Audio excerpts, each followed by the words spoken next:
Nobody, and I mean nobody, can afford to buy a car anymore. The prices of cars are too damn high. Back at CarEdge.com, we surveyed 400 in-market car buyers, and we got the craziest data we've ever seen. Pops, 43% of our audience has said that they are not in the market to buy a car. They are priced out of buying a car right now for a new vehicle. 37% said they are priced out for buying a used vehicle. And then what we did, Dad, is we asked if prices went up by 5%, 15%, 20%, or 25%, would they still be in the market to purchase a vehicle? And the numbers are staggering. If car prices for new vehicles went up by 5%, 65.4% of our survey respondents said they would no longer be in the market to buy a car. If prices for new vehicles went up by 15%, 77.6% of respondents said that they would no longer be in the market to buy a car. If prices for new vehicles went up 20%,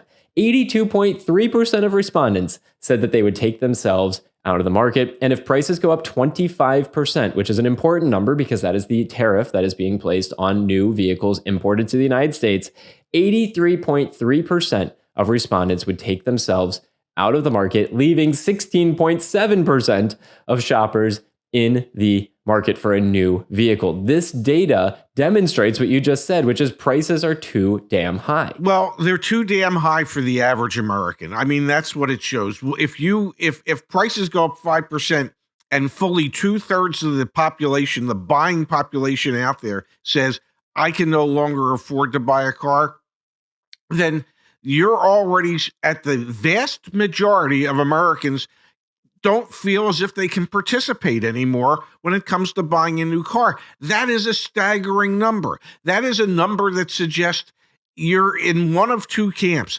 Either I can afford to purchase a car regardless of what pricing does, or I may never be able to afford to buy a new car again because they're so pricey that I just can't ever afford that monthly payment. And we've been tracking car price inflation for years. I mean, there was a period of time there, Dad, where inflation had gone up, what was it, 20, 21%, yet Yes. Jeep's average MSRP went up over 60%. So these manufacturers, in many cases, did this to themselves. However, it's not just new vehicles where consumers are feeling priced out. It's on the used car side as well. So 37% of our audience has already told us that we are priced out of the used car market today as is.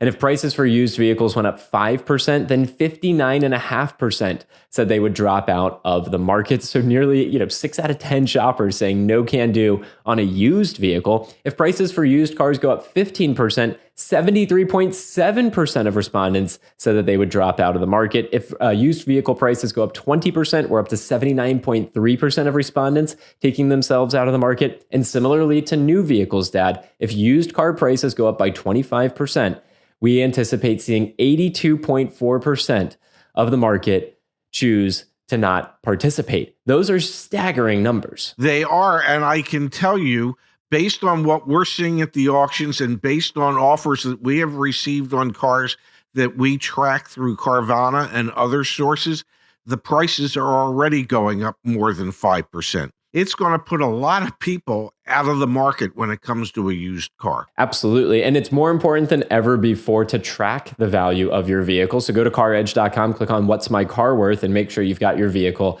entered in there. The one bright spot, obviously, is as used car prices go up, it means your trade-in value goes up as well. Now, interestingly, Dad, the third question we asked in this survey was household income. And it really demonstrated that pretty much everyone's being impacted by this. Higher earners have less price sensitivity, which makes sense. But even folks earning more than $150,000 per year, 44% of them said that they would be out of the market to buy a used car if prices rise by more than 5%, or by 5%, excuse me. Households earning over $200,000 a year, which is a hell of a lot of money.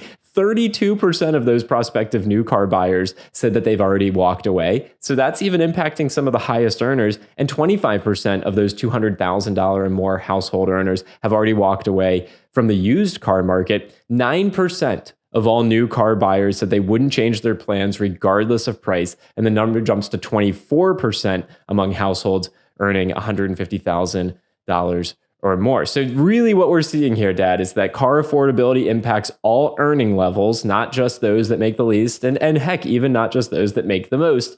Everyone is feeling the pinch of these higher car prices? Ultimately, higher prices impact and affect everyone. As I like to say, everyone has a budget that they try to stick within.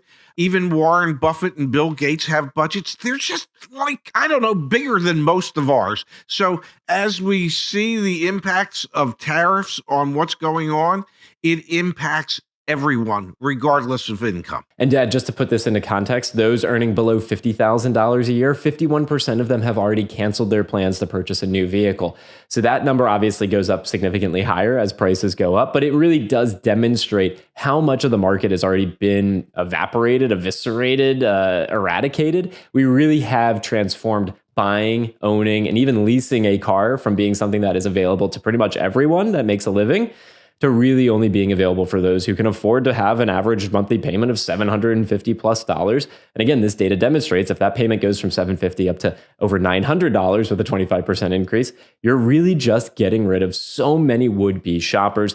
And this is obviously alarming for the industry, and it's really important as consumers that you keep your tabs on what you're purchasing. The Mitsubishi Mirage at a sub $20,000 price point starts to look a lot better when we see other car prices go up as much as they have. My guess is that we see incomes rise for those who drive Lyfts and Ubers.